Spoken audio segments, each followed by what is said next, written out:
Martes 2 de enero del año 2024 comenzamos con la cuestión política. Jorge Acamine, Oscar Mario Justiniano y Mario Aguilera nos dicen cómo ven el año que viene.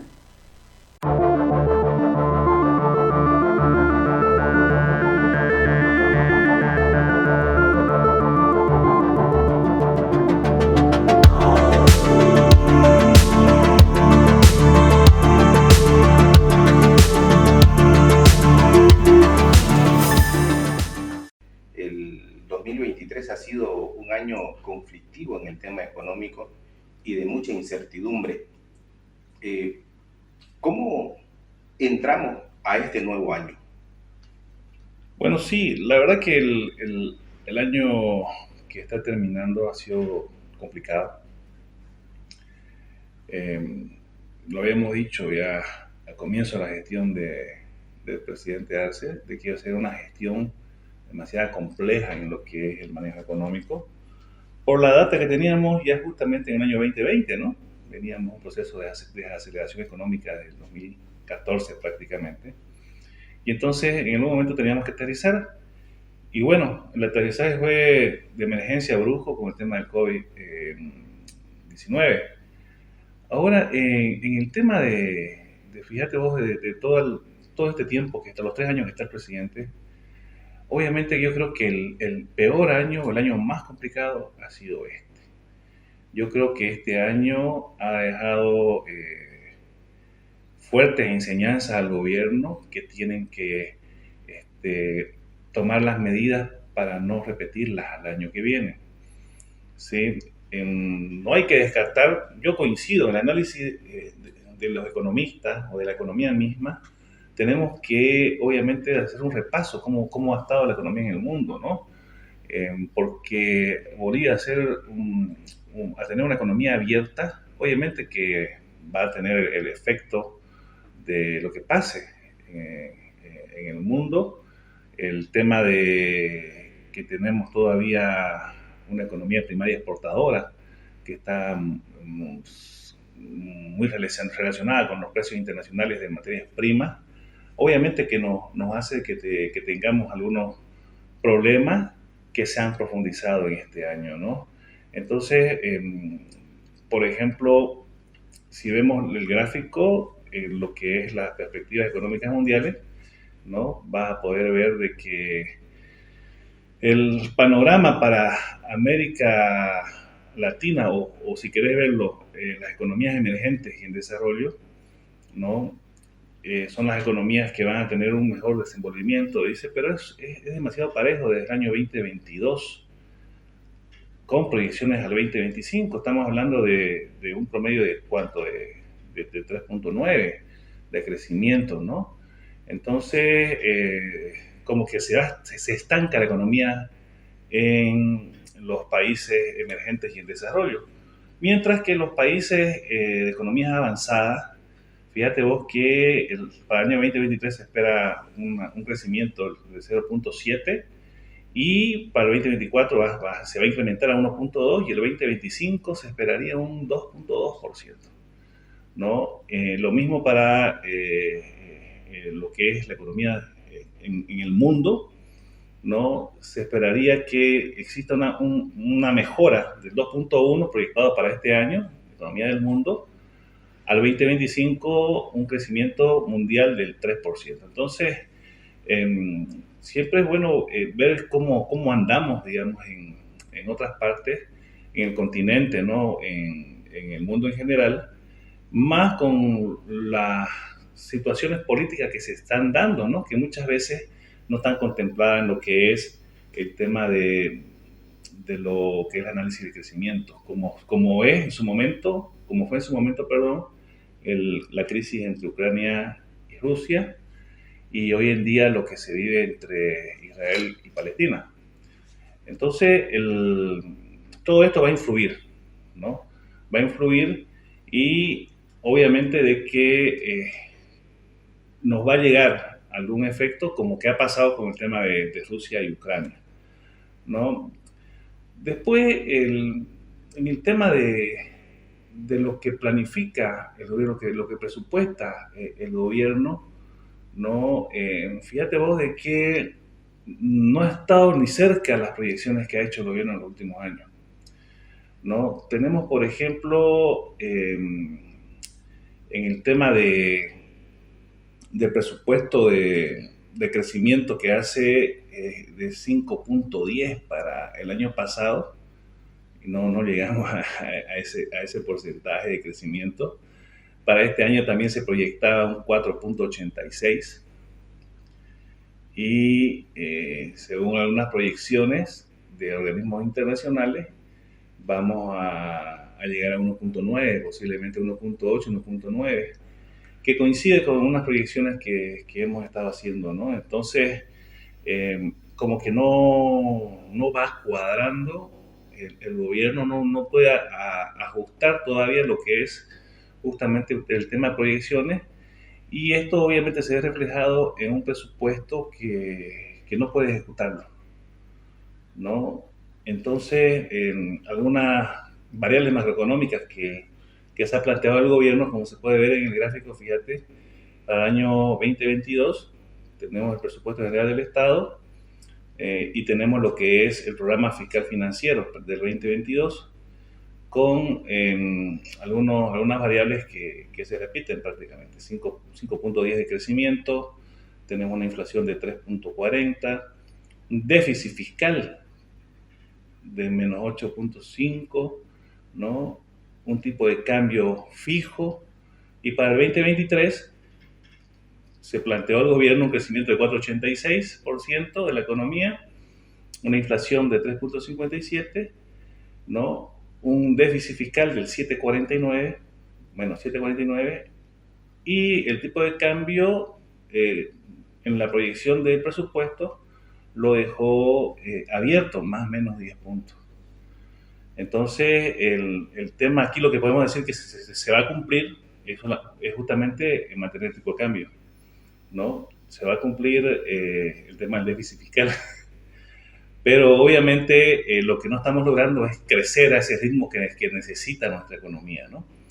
Y obviamente la meta de inflación que se coloca, que es baja, 3.57 es una inflación baja, y que obviamente si revisamos los datos actualmente no llegamos ni a 2%. Entonces, como que no se puede hacer una proyección, ¿no? Más o menos que se acerque. Estamos hablando de escenarios demasiado optimistas, y para el 2024 pasa exactamente lo mismo. O sea, se repite la receta con algunas cosas interesantes, pero sobre la base de lo mismo que se ha hecho en estos últimos 3 años, ¿no? Hablando del 2024, ya en base a lo que hemos estado comentando, fíjate de que se espera un crecimiento de 3.71. Eso es lo que espera el gobierno, de acuerdo al proyecto del presupuesto. Una inflación de 3.6, que es casi igual que la que se manejó en los últimos años, ¿no? Igual la variación de tipo de cambio lo colocan en más o menos 10, y se da un resultado fiscal de menos 7.8. O sea, nuevamente déficit fiscal, ¿no? Y nuevamente una expectativa demasiado elevada de crecimiento, 3.71, ¿no? Esto lo hemos sacado del proyecto de lo que es el presupuesto general del Estado 2024. Entonces, sobre la base de esto, ¿qué podemos decir? Que no estamos dando soluciones a los problemas estructurales que tiene nuestra economía, que básicamente es déficit fiscal elevado, ¿no? El tema de un presupuesto demasiado optimista, tanto de ingresos como de gastos, ¿no? En la ejecución de la inversión pública se proyectaba más de 4.000 millones para este año de dólares. Yo creo que llegamos al 50%, 50-55% de ejecución de la inversión pública. ¿Qué quiere decir esto? Más o menos 2.200 millones de dólares. ¿Te imaginas la diferencia? Y obviamente que esa diferencia que no se ejecuta repercute. Es por eso que no podemos llegar a esos niveles de crecimiento. Pero esto es sencillo, pues, ¿no? Para poder ejecutar necesitas recursos, necesitas ingresos. Y eso es lo que obviamente en nuestro estado está sufriendo actualmente. Y es por eso que se pide que se ajusten los presupuestos para disminuir lo que es el déficit fiscal. Disminuyendo el déficit fiscal, las otras variables van a ir mejorando también. Solamente que, como te digo, en el afán de buscar ese crecimiento, ¿no? La fórmula que plantea el gobierno es de gastar. O sea, gasto más es sinónimo de que voy a crecer más. Y lo ha dicho el ministro de Economía, ¿no? Entonces, aquí, si podés poner la pantalla, fíjate, hay lo que es una proyección ya que hemos hecho sobre el tema del crecimiento del PIB. Por ejemplo, para el 2023, de acuerdo a ejercicios que hemos hecho, el crecimiento va a oscilar en 1.94, más o menos. ¿Sí? ¿Eso qué quiere decir? Que podríamos llegar, dependiendo obviamente del impacto en el segundo semestre en la economía, a un 2%, ¿no? Pero ahorita el número que nos arroja, digamos, el tema del modelo es 1.94.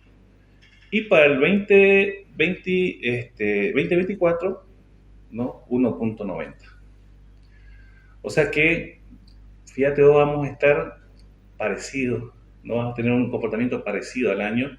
Y ojo que el año hay muchos acontecimientos, ¿no? Que pueden convulsionar nuevamente el país.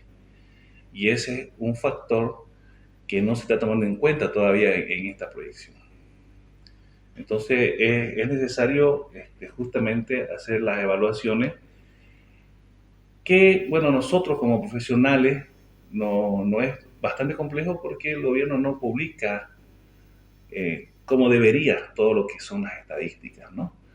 Entonces, es una característica del gobierno, lo veo yo así, que cuando no se publica algo es porque no está bien. Entonces, tenemos el claro ejemplo de las reservas, el claro ejemplo del PIB trimestral. Ya cerramos el año y solamente tenemos información del segundo trimestre, ¿no? O sea, información del primer semestre, del comportamiento de la economía, cuando es tan necesaria esta información justamente para poder pensar y poder analizar para ver cómo va a estar la situación el año que viene. Eso yo creo que es parte de la responsabilidad que tendría la administración pública de ser transparente en el manejo de la información estadística, ¿no? Después, hablando un poco sobre el tema de las perspectivas de crecimiento, ¿sí? Si nos vamos un poco a lo que dicen los organismos internacionales, si apuntas a la pantalla, te vas a dar cuenta de que tenemos un punteo de cuatro tipos de proyecciones. Lo que es la del Banco Mundial, que plantea para el 2023 un crecimiento de 1.9, para el 2024 de 1.5 y para el 2025 1.5. El Fondo Monetario Internacional, la economía boliviana va a estar comportándose con un crecimiento de 1.8 el 2023, este año que estamos cerrando, y el 2024 1.8. La CEPAL dice 2.20, cierra Bolivia en el año 2023, lo que te decía, que ha coincidido, porque fíjate, la proyección propia es 1.94, entonces está muy cerca, ¿no? En lo que es el cierre del 2023, y para el año 2024 baja a 2.10 la CEPAL. Y bueno, la proyección que ya hemos visto en un gráfico anterior es la proyección propia, que es 1.94 para este año y 1.90 para el año 2024. Entonces, esta es la figura, si querés verlo de forma general, ¿sí? Cómo se espera que sea el comportamiento, ¿no?, de la economía, ojo, sin todavía saber cómo se va a desenvolver todo el escenario político, por un lado, y social, por otro, con todos los acontecimientos que se están dando este fin de año, más lo que toca que venga en el año 2024, ¿no? Licenciado, por lo que nos manifiesta como que no hay mucha diferencia entre el 2023 y el 2024, y es más, la susceptibilidad podría crecer por los acontecimientos y la agenda política que está marcada, digamos. Claro que sí. Algo que vemos a finales de año, justamente cuando sale el proyecto del presupuesto, de ahí podés deducir muchos puntos que se pensarían hacer, digamos, o medidas que se tomarían en la economía. Entonces, lo primero que ves es justamente la fuente de financiamiento. Entonces, es la misma estructura que en los años anteriores, 40% de endeudamiento. Ahora va a haber un mayor endeudamiento interno que externo, porque justamente por un tema político, el gobierno no ha continuado endeudándose, ¿no? Estamos hablando de unos 800, 900 millones de dólares que están en la Asamblea sin aprobarse. Ya estamos en diciembre, y obviamente que eso seguramente no se va a dar en esta gestión. Entonces, tenemos una proyección nuevamente de poder lanzar bonos soberanos de 2.000 millones de dólares. Entonces, esa fuente de financiamiento yo creo que es demasiado riesgosa, porque la última experiencia tenemos que hemos colocado solamente 700 millones y con tasas de interés elevadas. Ahora la pregunta es, ¿a qué tasa de interés vamos a colocar esos 2.000 millones de dólares? ¿Será que vamos a poder colocarlo? Entonces, la situación se va tornando de forma compleja justamente para buscar esa fuente de financiamiento. Se tienen como 700 millones de préstamos, que eso, digamos, sí está adelantado, pues, se ve claramente con los diferentes organismos y países. Multicomex, agencia despachante de aduana acreditada con certificación ISO 9001, servicio aduanero a nivel nacional de manera rápida, confiable y económica. En Multicomex nos encargamos de todas las operaciones referentes al comercio exterior. Tenéis que encontrar en la fanpage Agencia Multicomex, así como también en el WhatsApp 615-52666, no lo pensé más. Multicomex, tu mejor opción en gestión aduanera. Si buscas resguardar tu inversión y aprovechar un buen potencial de alquiler, pensar en propiedades. Yo tengo la opción departamento de un dormitorio en el condominio Villarreal frente a la Universidad de Univalle. Te doy un dato que te va a animar ya. Podés comprar en bolivianos al tipo de cambio oficial. Su valor se queda en dólares y aumenta y crece con el tiempo. Manda un mensaje al 771-61756. Por WhatsApp, repito, 771-61756. Registrate porque quedan pocos. Cotas nuevos con vaso, más velocidad, más moderno, más inteligente, pero tu pack completo con internet Wi-Fi de 25 megas. Telefonía sin límite de tiempo y televisión digital, todo por 303 bolivianos mensuales, también disponible con fibra óptica. Aprovechar el salto tecnológico, mayor información, vas a llamar al 103 o al 333-30-103.